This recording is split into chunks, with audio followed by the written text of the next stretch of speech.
What's going on, people? Welcome to United View and welcome to the match preview for Manchester United's game in the Carabao Cup. First round, or is it round 3? I don't know. Third round. Yeah. Yeah. Yes, third round. We were smashing it so much, we got a bye to this stage. They're like, Man United's so good, they ain't coming in until the third round, just like all the other Premier League teams. Against Aston Villa, we're playing them for the second time in, 4 days? Yes, it's Sunday to Thursday. Yeah, 4 days.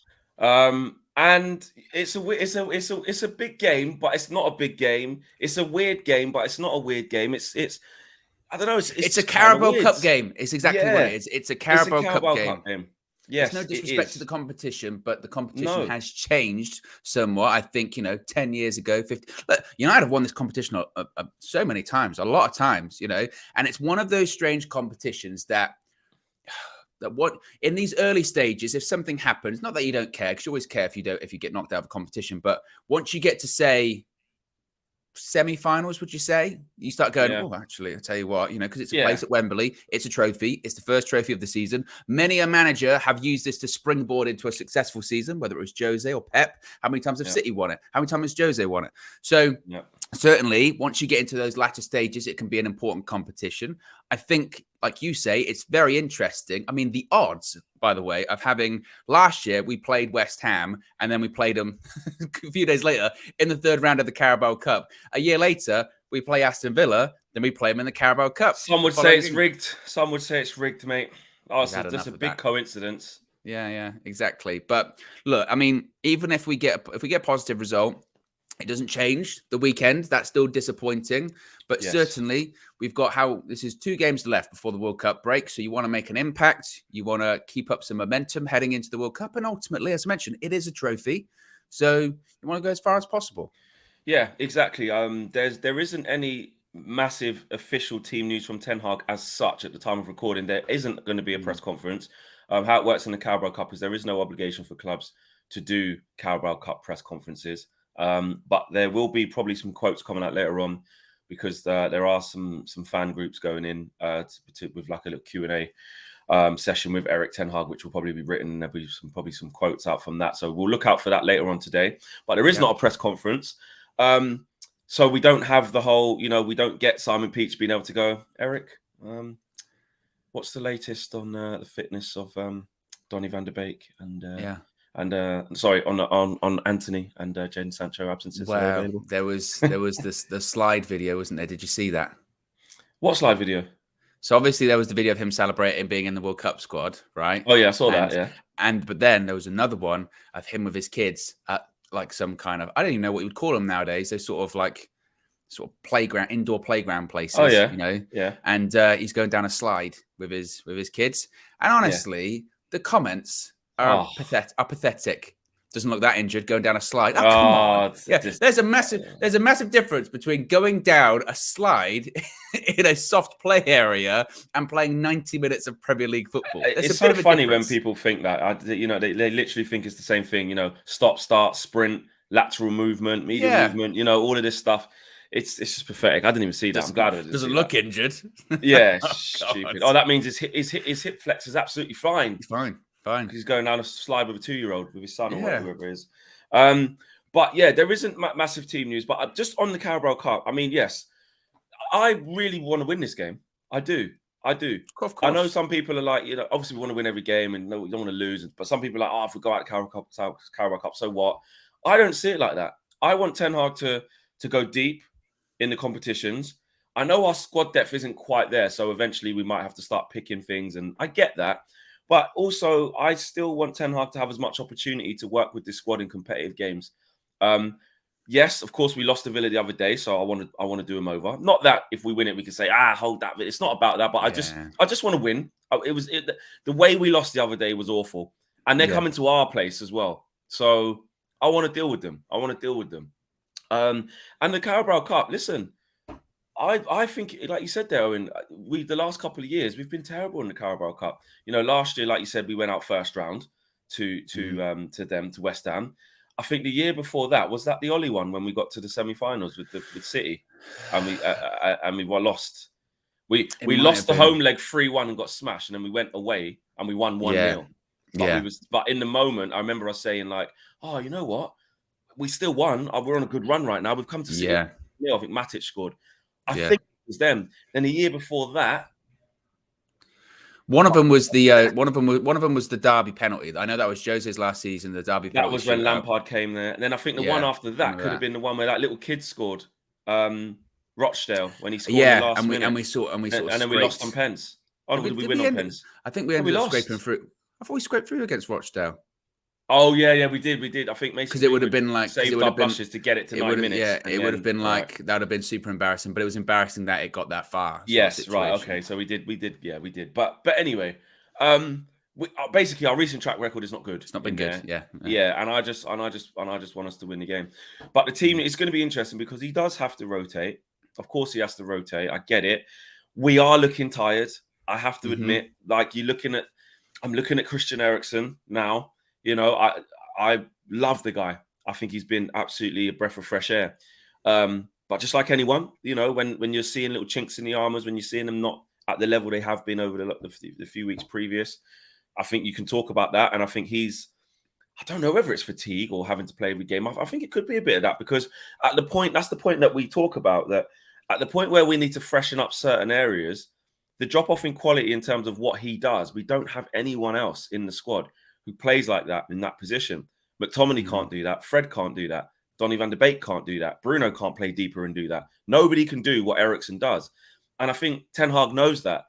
And our team's not good enough yet to not play the starting midfield in a lot of games. And he's because I think because the games have been so important and thick and fast, I just think Ten Hag has gone with his main midfield, which is Casemiro and Bruno and Eriksen. And it's just taken its toll. The last few games, Eriksen's not been good. Sociedad and Villa in particular, he was poor. So does he mix it up there? What happens up front? How fit? The Martial one's interesting, though. And I want to ask you, what do you think? Because we got Fulham a few days later on the Sunday. So what's that? Sunday, it's Thursday, Friday, Saturday, 2 days rest, and then the game's on the Sunday, right? He needs minutes. So he came off the bench against Aston Villa. How long did he play? 20 minutes, maybe? Yeah, and he barely touched the ball, to be honest. Barely touched the ball, but he got through it. Right now, it's about him just getting in 3 games. Yeah. Does he start against Aston Villa at home and then come off with the view to start against Fulham, or do you do it again? Keep him on the bench, bring him on 20 minutes. I think he starts him to get him going. But I don't. I think that what he should do, and I don't know whether he'll do this because we haven't seen him do this, so I'm not sure. But I know that the squad depth isn't there, and I know it might end up meaning that we could end up losing the game because of this, depending on the side that Villa picks. And to be honest, I think Villa will pick a strong side. I mean, absolutely strong side, exactly. But I think we've got to rotate near enough the majority of the team. I think in that one, I think it's one of those. How? Like what? So as much as you can. Okay, so what are you saying? Does De Gea play for you again? Not even necessarily that. I think he might be Dubravka, honestly. Okay, so let's say Dubravka. But although the thing is with De Gea, you can get away with De Gea playing. He's not going to World Cup either. De Gea's going to play. Let's say, yeah. Yeah. What are you saying? Malacia right back and keep Shaw. No, I think you would go. Dalot at right back. He's not playing at the weekend, so you can have him play. So Dalot, Maguire. Centre backs, you're kind of stuck, to be honest. Has to be Martinez and Maguire, isn't it? Pretty much, yeah. Or Lindelof. Lindelof's not definitely injured. Lindelof came off at the weekend. I would just say like if he's come off twice at this point, he's probably going to be touch and go. Yeah, exactly. So you say, okay. So Luke Shaw. So Malacia left back. Yes, actually, I would go with Malacia left back because also as well he's probably most likely you would think going to play at right back on Sunday. So you'd probably want to get some minutes into him, maybe. Oh, yeah, shit, because Dalot's... Oh, yeah, exactly, yeah. So then midfield, what? So you just go at Fred and McTominay? Yeah, I would. Or maybe you do... Maybe this is the game for a Zidane bow. I know people don't... I know people say too much he's too never soon. Gonna just, but this is the competition where it could happen. True. This is the competition. Actually, we didn't think Garnacho was going to start coming in, and he put him in and flipping away against that. So traditionally, out of any competition, this would be the one. Not because it's a throwaway competition, but this is because this is just how this competition kind of works. Okay. Up front, I'd actually say Bruno's got to play because Bruno didn't play, did he? He's missing. He needs a bit of rhythm for Fulham. Missed the last game. Possibly. He starts. Bruno starts, I think. Mm. I think But actually, no, I don't think so. Actually, I think it would be Donny again. I think it would be Donny again. I think it would be Donny again. Nah. I think up front it would be Ronaldo. Yeah. I think Sancho's still ill, so he's not available. I think on the right it'd be Alanga. I think on the left, Martial. I think it'd probably be Garnacho again. You reckon? Yeah, Carabao Cup. Okay. And then at the weekend, you'd be looking at Rashford on the left, Martial up front. On the right, maybe you would go with Alanga again. See what happens when it comes to someone like Sancho. Yeah, I think that's what it doesn't look like Anthony's going to be back before the World Cup. That looks done. No. That looks done. So, I just think that there's, even though it can mean a negative result, and again, you always we can lose. We might. But still, the quality of players are on the pitch. You haven't named bad players there. No, it's just got. I think you just have to. Like you said, we've looked so tired and so leggy, and it's not as if a lot of those players are going to the World Cup. They're not getting a break over the World Cup either. So you have to rotate as if you were going to be playing games through the remainder of November and December anyway. So I think that whether Ten Hag likes to do it or not, I think he has to rotate in this game. He does have to rotate. He has to rotate, just like we've been saying, just because we do look really flat the last couple of games. I know we won 1-0 at Sociedad, but we had one counter attack which we scored from, which was a great goal. We didn't work the keeper other than that, And let's face it, in the Europa League, I think he would have ideally wanted to rotate more, but because we lost that first game against Sociedad, we had to win every single game. All the other games, exactly. And he was like, I couldn't leave it a chance at all. And even that was close. We only just beat Ammonia twice by one goal. So I agree, and also I think that that because we look quite stale, it's weird, but I think actually McTominay and Fred can bring a bit of freshness. Actually, we know there are deficiencies on the ball. You want to say this, you want to say that, but for a game at home in Carabao Cup, for some energy in there when we just need a bit of a lift in trade-off for quality, I understand that, but we do look lethargic. We do. That's why we do need different players to come in. Again, we know what happens when we make too many changes. We've seen it already. When Bruno doesn't play, when Anthony doesn't play, Varane, all these, it's too much. I get it. There's been no Martial for a long time. I get it. But we've seen also by playing those players that we're like, these are the guys, Eriksen, Casemiro, Bruno, we've looked flat. Rashford starting to look a bit flat. Rashford, because of a few injuries and that, has to go out on the right, non-existent, can't have that ever again. We need it. So, people like Elanga, I know he didn't do well when he came. He did well when he came off the bench against Chelsea. Then the game against West Ham, he didn't do anything, got taken off. Subsequently, didn't come on after that against Sociedad. Then came on against Villa at the weekend. But again, just null and void. So, but he could, again, it's just about bringing a bit of a freshness and challenging them to give us something. And then I think bringing on the likes of an Eriksen or I think Casemiro is either a prayer where if he doesn't start, he probably, I don't know if Casemiro's one to come on. Maybe he might. Bruno. I think Bruno starts though. I think after he was such a big miss for us and we were really flat, I think to get back to him being the captain, well, if Maguire started, he'll be the captain, but just that infectious, just at home, run about. I just think Bruno will start. I think he'll bring Bruno straight back in. I Donny just didn't do anything. I know, and I appreciate that. Well, you don't have to tell me, but I just also think at the same time that then you could say, well, that's 3 games in a row that Donny starts, and that kind of quietens down those. Well, he hasn't had a run of games. That'll be 3 games in a row he started a game for Manchester United, and again, you want to see something, and it's Carabao Cup, and again, you have to look at the competition. It is Carabao Cup. These are the kind of games that at the beginning of the season you'd go, well, where's Donny going to start games? And you go, well, maybe in certain games in the Europa League or in the Carabao Cup. Well, these are the games. We have arrived at that stage. Yeah, we have arrived at that stage. It's true.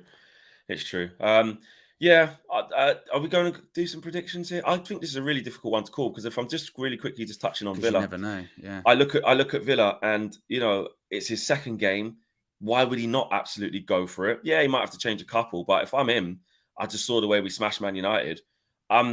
I'm keeping the same shape and I'm changing maybe a couple, maybe bring in Danny Ings because he's instead of Watkins or something. But other than that, they're going to go pretty much the same, I'd say.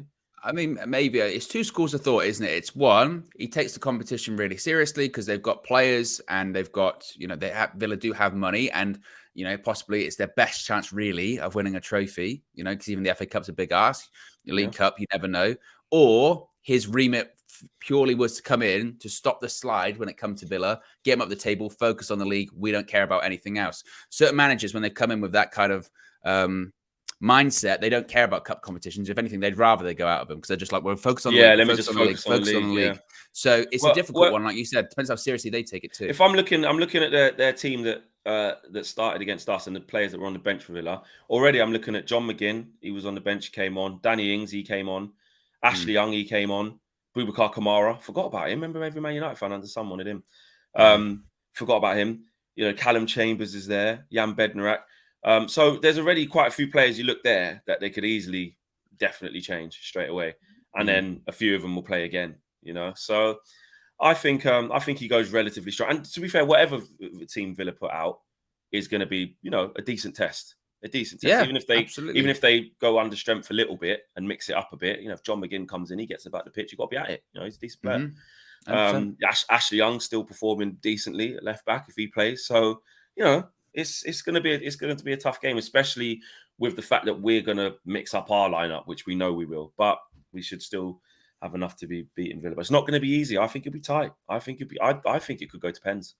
I think it could be a draw. And in the Carabao Cup, it's the straight to pens. Yeah, so I wouldn't be surprised if it came to that. And then you never know. Our record on penalty shootouts is not great.